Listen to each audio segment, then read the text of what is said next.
नमस्कार, मेरा नाम है उदय भान। आप सभी का फिर से स्वागत है। आज हम बात करते हैं हिंदुस्तान के कुंभ के मेले के बारे में। इंडिया का यूथ जब खड़ा होता है तो वर्ल्ड को लीडरशिप प्रदान करता है, चाहे वो सुंदर पिचई हो या फिर सत्य नंडेला।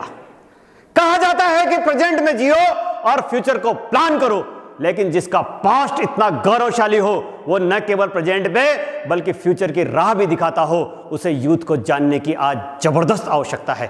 जो यूथ स्पिरिचुअल पावर को समझ गया उस पर नेगेटिविटी कभी भी हावी नहीं हो सकती। ये कहा जाता है कि इंसान का जन्म 2 बार होता है।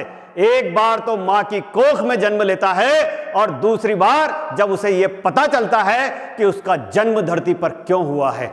Kumbh is a chance to know yourself and to change your life negative to positive. मंजिल भी कम जिद्दी नहीं होती, वो उसी की तरफ बढ़ती है जो उसकी तरफ बढ़ता है। यूनिवर्स ने 5 एलिमेंट्स से अर्थ को बनाया। ह्यूमन बॉडी को बनाते समय और अर्थ को बनाते समय यूनिवर्स ने वाटर को बराबर रखा। हम जो भी देख सकते हैं वो चाहे स्काई हो या अर्थ, ह्यूमन हो या एनिमल, ये सब भी 5 एलिमेंट से ही बने हुए हैं।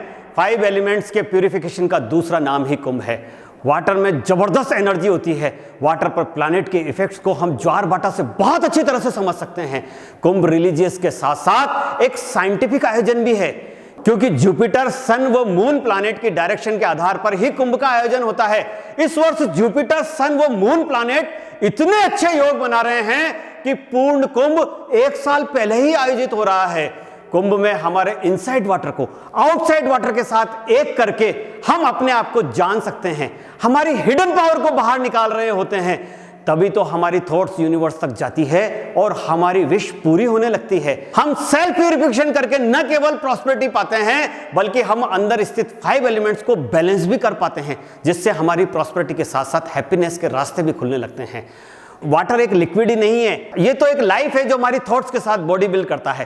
तभी तो हमारे सिद्ध पुरुषों ने प्रिंसिपल ऑफ ड्रिंकिंग वाटर को एक्सप्लेन किया है। कुंभ के दौरान हमारे हाईएस्ट थॉट्स हमारी बॉडी का, हमारे ब्रेन का क्रिएशन करते हैं। समुद्र मंथन के दौरान अमृत की बूंदें संगम में, गोदावरी में, शिप्रा में और हरिद्वार में ही गिरी थी। इसीलिए तो कुंभ का आयोजन यहां पर किया जाता है। कुंभ का प्रारंभ हमारे कुछ तपस्वियों व मुनियों द्वारा किया गया था, जो अब यहां पर 4 से 5 करोड़ लोग स्नान करते हैं। इसी का परिणाम है यूनेस्को ने कुंभ मेले को मानवता की अमूर्त सांस्कृतिक धरोहर के तौर पर मान्यता प्रदान करी है। इस तरह के आयोजनों से यह बात तो सिद्ध होती है कि वर्ल्ड में केवल भारत के द्वारा ही डीप सॉल्यूशन दिए जा सकते हैं, क्योंकि इस इनर डेप्थ पर हमारे फोर फादर्स ने कई वर्षों तक अपने लाइफ, टाइम, एनर्जी इन्वेस्ट की थी और इसी नॉलेज को साइंस के साथ जोड़ा है।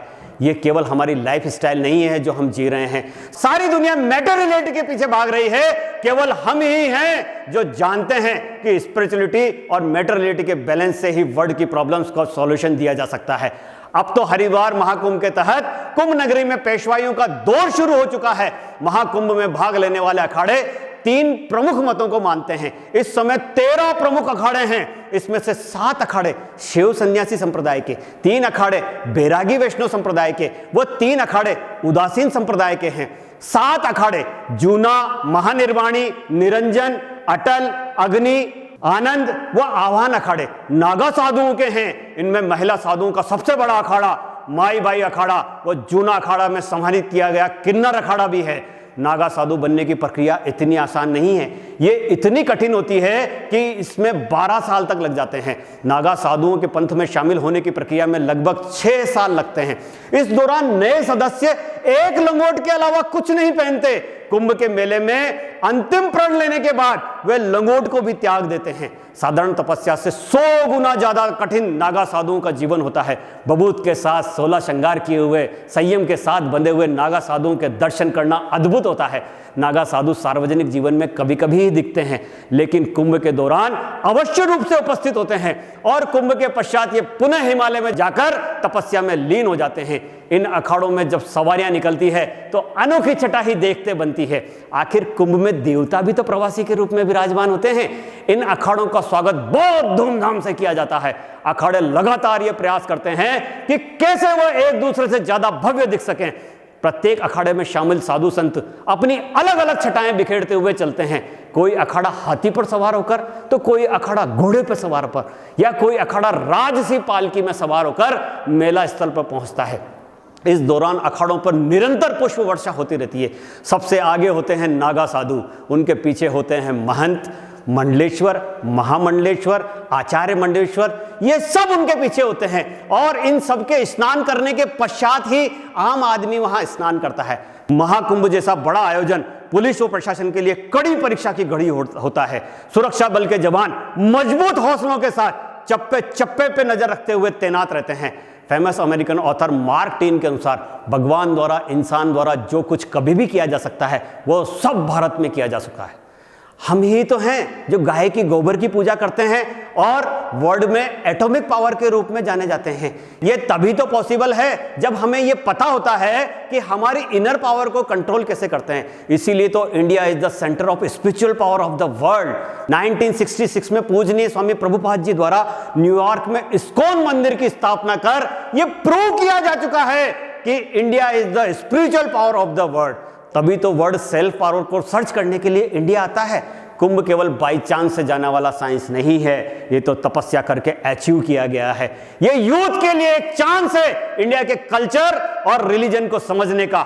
हम वेस्टर्न कल्चर के इन्फ्लुएंस में खोने लगे हैं। हम ये भूलने लगे हैं कि एरोप्लेन के इन्वेंशन से पहले ही पुष्पक विमान के बारे में हमने पढ़ लिया था, लेकिन विदेशी आक्रमण के दौरान हम हमारी नॉलेज वो कंट्री दोनों खो चुके थे।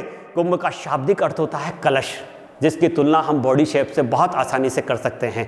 हमारी स्पिरिचुअलिटी इस बात पर फोकस करती है कि हमारे रियल नेचर कंट्रोल करने वाले रूल्स कैसे फिक्स किए जाएं।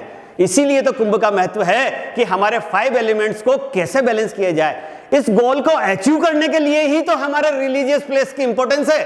मैं इंडिया के सभी यूथ से आह्वान करता हूं, आओ हम अपनी टेक्निकल पावर को यूज करके वर्ल्ड में स्पिरिचुअलिटी और साइंस के कॉम्बिनेशन के रूप में कुंभ को पहुंचाए, जिससे सारी ह्यूमैनिटीज को एंजॉय कर सके।